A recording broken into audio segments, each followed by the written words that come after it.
شدید قسم کا ڈاکومنٹری ایویڈنس موجود ہے.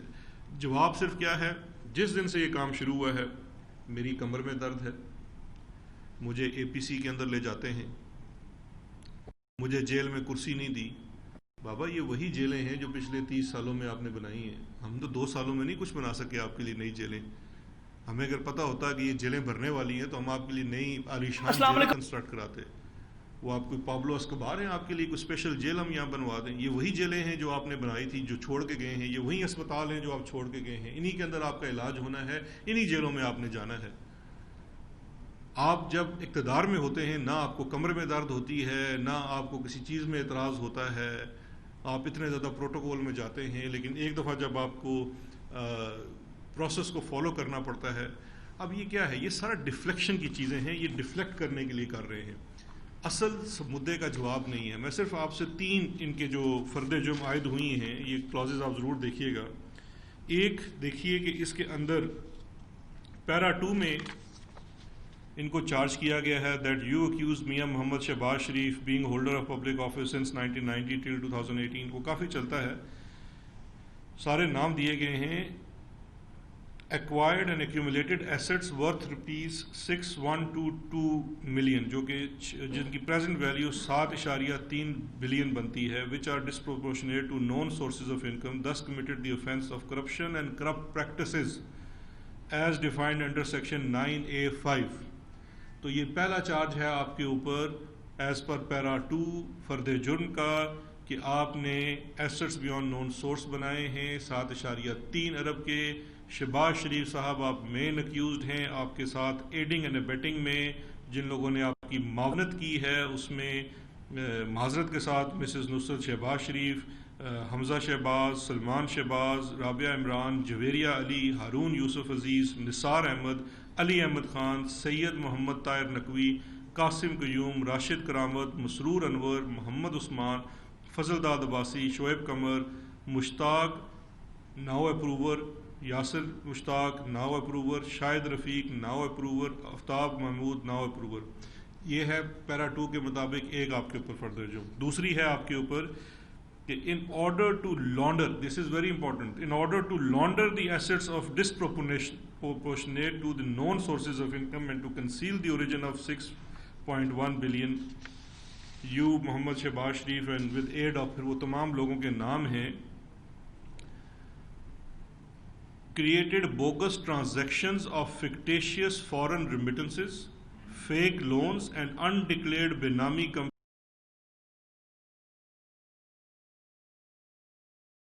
companies, thus also committed the offence of money laundering as defined. اس فرد جرم میں یہ ہے منی لانڈرنگ کا سیکشن 3, جو آپ کو یاد ہوگا آج سے کچھ دن پہلے فیٹف کی لیجسلیشن میں جو یہ این آر او مانگ رہے تھے, وہ یہ مانگ رہے تھے کہ جو سیکشن 3 ہے اینٹی منی لانڈرنگ ایکٹ عاملہ کا, اس کو نیب کی دسترس میں سے نکال دیا جائے. یہ تھا وہ این آر او جو مانگ رہے تھے. اگر اس وقت حکومت جس کو یہ کہتے ہیں جی کہ ہمارے ساتھ بات نہیں کرتے, ہم ان کی بات مانتے, تو اس کا مطلب یہ تھا کہ آج شہباز شریف صاحب کے اوپر یہ فرد جرم عائد نہیں ہو سکتی تھی, کیونکہ یہ تو پھر نیب کا آفینس ہی نہیں بننا تھا. جبکہ جب یہ نیگوسیشن ہو رہی تھی تو میں نے ان سے اور جو دوسرے ان کے حواری ہیں پیپلز پارٹی والوں سے, میں نے ان سے بڑا ایک معصومانہ سوال کیا تھا کہ دیکھیے جی عاملہ تو 2010 میں بنا, 2010 میں کی حکومت تھی, آپ ان کے حواری تھے, آپ نے اس کے اندر نیب کو پاور دی ہوئی ہے کہ وہ منی لانڈرنگ میں چیلنج کرے. تو اس کے اوپر ان کا بھی بڑا معصومانہ جواب تھا جی کہ ہم سے غلطی ہو گئی تھی. تو اب ہم سے غلطی ہوئی تو آپ ہم سے وہ غلطیاں سدھارنے کی بات کرتے ہیں. تو یہ ان کے این آر او کے لیے وہ جو چیز مانگی تھی.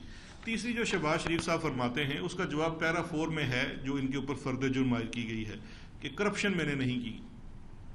اس میں لکھا ہوا ہے that while acquiring assets through unknown sources in a Benami bank account held in the name of co-accused Rashid Karamat, title as Mrs. Nisar Trading Concern, bearing number so and so, یہ pico road پہ silk bank میں ہے, you accused Mia Muhammad Shehbaz Sharif and accused Muhammad Hamza Shehbaz Sharif with active aid, assistance, abetment and facilitation of your co-accused Rashid Karamat obtained illegal pecuniary benefit of rupees 55 million through dishonest means by receiving party funds in an unauthorized Benami bank account. you accuse Miyan Mohammad Shehbaz Sharif and Hamza Shehbaz Sharif with active and یہ اس میں سے 10 million ڈرا کیے and then these were paid into your account. Therefore, you have committed the offence under section 9A4 of National Accountability Ordinance 1999. اب تو آپ کو specific آپ کی فرد جرم کے اندر سیدھا آپ کے جو آپ نے کمیشنز اور کک بیک وصول کیے ہیں وہ بھی آ گئی ہے. تو ایک ہی ریفرنس کے اندر آپ کو آپ کی تینوں جو خواہشات تھی وہ پوری کر دی گئی. آج فرد جرم عائد ہو گئی ہے. ہماری تو دیکھیے سپریم کورٹ آف پاکستان نے حکم کیا ہے کہ یہ تمام مقدمات نیب کے ڈے ٹو ڈے چلنے چاہیے. فیڈرل گورنمنٹ نے اکاؤنٹیبلٹی کورٹس بڑھانے کے لیے جو اپروول ہے وہ بھی دے دیا ہے, گرانٹ بھی دے دی ہے. ہم پوری طریقے سے جو پروسیس آف ڈیو پروسیس ہے جسٹس کا اس کو اسسٹ کرنے کے لیے اپنی پولیٹیکل ول دکھا رہے ہیں. بیکاز پاکستان تحریک انصاف کو جو مینڈیٹ ملا ہے احتساب کے لیے وہ پولیٹیکل ول یہی ہے کہ آپ انیبلنگ انوائرمنٹ پیدا کریں ان اداروں کا جو احتساب کر رہے ہیں وہ اپنا آزادی کے ساتھ کام کریں. آپ کے ملک میں ایڈورسوریل سسٹم ہے, ایکیوز کو پورا رائٹ حاصل ہے. وہ ابھی آپ دیکھ سکتے ہیں کہ کتنی زیادہ وہ آنے والے آپ دنوں میں دیکھیں گے کہ کتنی زیادہ یہ اپلیکیشنیں دیں گے, اس کو ڈیلے کرنے کی کوشش کریں گے. کبھی ایک کی کمر میں درد ہوگا, کبھی دوسرے کی کمر میں درد ہوگا, کبھی ایک ہیئرنگ کی ڈیٹ لیں گے, دوسری دیں گے, لیکن اس اسپیسیفک کیس کے اندر ان کو جواب دینا ہوگا. تو یہ ایک بڑا ہسٹورک دن ہے.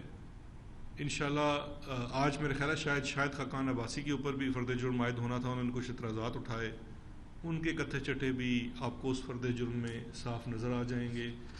جو خادم اعلیٰ نے اس ملک کو پچھلے 10 سال میں تواتر سے لوٹا اور اس میں اپنے ذاتی اثاثوں میں جو اضافہ کیا وہ سارا کا سارا کرپشن اور کرپٹ پریکٹسز سے تھا.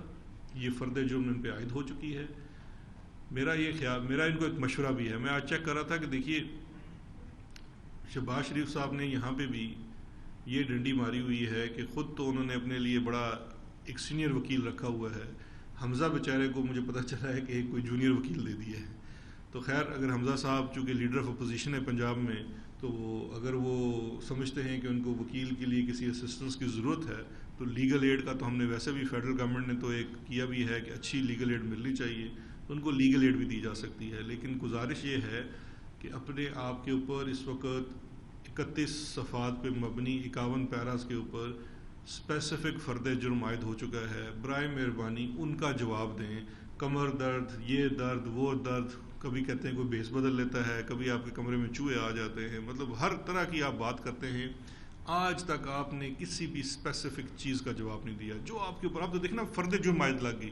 اب یہ فرد جرم شہزاد اکبر نے تو نہیں لگائی نا, یہ فرد جرم تو اکاؤنٹیبلٹی کورٹ میں جو بھی وہاں جج صاحب بیٹھے انہوں نے لگائی ہے. ایک پروسیکیوشن کی ٹیم ہے, پروسیکیوٹ کر رہی ہے, آپ کے وکلاء موجود ہیں, اسپیسیفک چیزیں ہیں.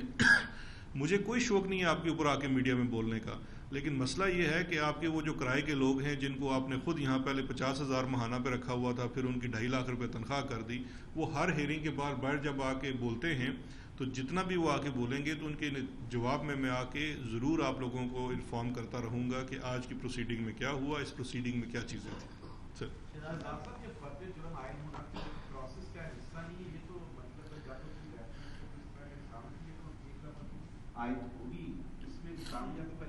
دیکھیے فرد جرم عائد ہونا, کیونکہ فرد جرم آپ پہلے کیس بنا کے جاتے ہیں, دو چیزیں ہیں. ایک تو جو نیب کی اریسٹ کے اوپر بھی بڑے سوال اٹھائے جاتے ہیں. میں سمجھتا ہوں نیب کا جو اریسٹ ہے وہ سب سے زیادہ اس کے اوپر اسکروٹنی ہے, کیونکہ نیب کے اریسٹ کے بعد آپ اکاؤنٹیبلٹی کورٹ کے جج کے پاس پیش ہوتے ہیں جو پورا آپ کا گراؤنڈز آف اریسٹ دیکھتا ہے. ان گراؤنڈز آف اریسٹ کے اوپر آپ کے اوپر ایلیگیشن دیکھی جاتی ہے. اسی طرح سے فرد جرم عائد کرنے سے پہلے اس ریفرنس کی کوئی ویلیو دیکھی جاتی ہے. اس ریفرنس کی ویلیو کے اوپر بیٹھ کے فرد جرم کی جو تحریر ہوتی ہے وہ کورٹ کرتی ہے, وہ کورٹ کی طرف سے عائد ہوتا ہے. یہ کورٹ نے ان کے اوپر فرد جرم عائد کیا ہے. کورٹ نے پورا ایویڈنس دیکھا ہے اور ایویڈنس دیکھنے کے بعد آپ کے اوپر فرد جرم عائد کیا ہے. تو میں یہ سمجھتا ہوں یہ اس لیے بھی بڑا ایک امپورٹنٹ سٹیپ ہے کہ اس کے بعد ان کا ٹرائل اب شروع ہو گیا ہے. آپ کا اگر دامن صاف ہے تو یہ آپ کی طرف سے ریکویسٹ آنی چاہیے ڈے ٹو ڈے ٹرائل کی, اور آپ کو رکھنا نہیں ڈالنا چاہیے, کیونکہ جتنا ایویڈنس پریزنٹ ہو جائے گا آپ اس کے اوپر کراس ایگزامن کریں. اس ایویڈنس کو اگر آپ ثابت کر دیں کہ وہ غلط ہے یا کم ہے تو آپ کو سزا نہیں ہوگی. لیکن یہ ایک امپورٹنٹ سٹیپ اس لیے ہے کہ جتنے ہیلے بہانے تھے, جتنی مفروریاں تھیں, ان سب کو اسائڈ کیونکہ پروسیس میں آپ کو سب کے کیسز الگ کرنے پڑتے ہیں. تو دو تو جو اس وقت مین ملزمان ہیں ان کی حد تک اب مقدمہ چلے گا اور جلد انشاءاللہ کنکلوڈ ہوگا. چلے آپ پہلے کر لیں پھر آپ. یہ بتائیے گا کہ میاں نواز شریف کو واپس لانے کے لیے آپ نے انیشیٹو لیا تھا اور اس کی ایک آپ نے ڈیٹ بھی بتائی تھی کہ فلاں مہینے میں آ جائیں گے. وہ فواد چودھری صاحب نے بتائی تھی. وہ معاملہ گورنمنٹ نے بتایا. اچھا وہ معاملہ کہاں تک پہنچا؟ اور دوسرا یہ بتائیے گا کہ کیا کووڈ کی وجہ سے میاں نواز شریف کو واپس لانے میں تاخیر ہو سکتی ہے؟ جی دیکھیے جو نواز شریف صاحب کو واپس لانے کے لیے ہم نے کمیونیکیشن کا سلسلہ ہے برطانوی حکومت کے ساتھ اور آلموسٹ ڈیلی بنیاد پہ ہے. چونکہ وہ میڈیا میں کافی آ بھی چکا ہے تو جو لاسٹ اس میں کمیونیکیشن ہوئی تھی وہ میری طرف سے برطانوی ہوم سیکرٹری کی تھی جس میں ہم نے ان کو ڈپورٹ کرنے کا بھی کہا. اس میں دیکھیے دو ہمارے پاس آپشنز ہیں, ایک ہے ایکسٹریڈیشن کا پروسیس اور ایک ڈپورٹ کرنے کا. اس میں گورنمنٹ آف پاکستان کا ایک بڑا پرنسپل سٹینڈ ہے اور وہ کچھ قوانین اور حقائق کے اوپر مبنی ہے. نواز شریف صاحب برطانیہ میں اس وقت وزٹ ویزا کے اوپر ہیں. برطانیہ کے اپنے قانون کے مطابق وزٹ ویزا کے اوپر آئے ہوئے شخص کے کچھ رسپانسبلٹیز ہوتی ہیں. اگر وہ اس کو وائلیٹ کرتا ہے تو وزٹ ویزا کینسل کیا جا سکتا ہے, جیسے کہ ایک عام شہری کے ساتھ ہوتا ہے. آپ بھی جائیں میں بھی جاؤں, اگر میں کوئی بھی وہاں وائلیشن کرتا ہوں یا میں نے کوئی بھی ایسی میری سرکمسٹانسز میں چینج آتے ہیں تو ویزا کینسل بھی ہو سکتا ہے اور آپ کو ڈپورٹ بھی کیا جا سکتا ہے. تو اسی بنیاد کے اوپر ہم نے یہ بھی ریکویسٹ کی ہے برطانوی حکومت سے, اور اس کے ساتھ ساتھ ہم ان کی جو ڈیو پروسیس کمپلیٹ ہونے کے بعد ایکسٹریڈیشن کی اوپر بھی کام کریں گے. جو وزٹ ویزا کی ایک اور ریکوائرمنٹ ہوتی ہے کہ آپ ایک تواتر میں ایک لینتھ میں 6 ماہ سے زائد نہیں رہ سکتے. نواز شریف صاحب کی جو پچھلے 6 ماہ کے بعد کی ایکسٹینشن ہے وہ کووڈ کی وجہ سے وہ ایکسٹینشن ہوئی تھی, کیونکہ کووڈ کی وجہ سے جو کہ فلائٹس بند تھی تو برطانیہ میں اس رول کو 1 ٹائم ایگزمپشن دی گئی اور 6 ماہ کی ایکسٹینشن دی گئی. وہ ایکسٹینشن بھی شاید اس ماہ اختتام پذیر ہو رہی ہے. تو ہم برطانوی حکام سے رابطے میں ہیں, تو اب دیکھتے ہیں کہ اس کے بعد آگے کیا ہوتا ہے. یہ تو اس میں ویسے کوئی دوسری رائے نہیں ہے کہ نواز شریف صاحب باقاعدہ طور پہ اس وقت مفرور ہیں اور ان کو واپس لانے کے لیے وہی طریقہ کار کیا جائے گا جو کسی بھی مجرم کے ساتھ ہونا چاہیے, کیونکہ ان کا کیس باقی سب لوگوں سے اس لیے مختلف ہے کہ یہ ملزم نہیں ہیں, یہ مجرم ہیں.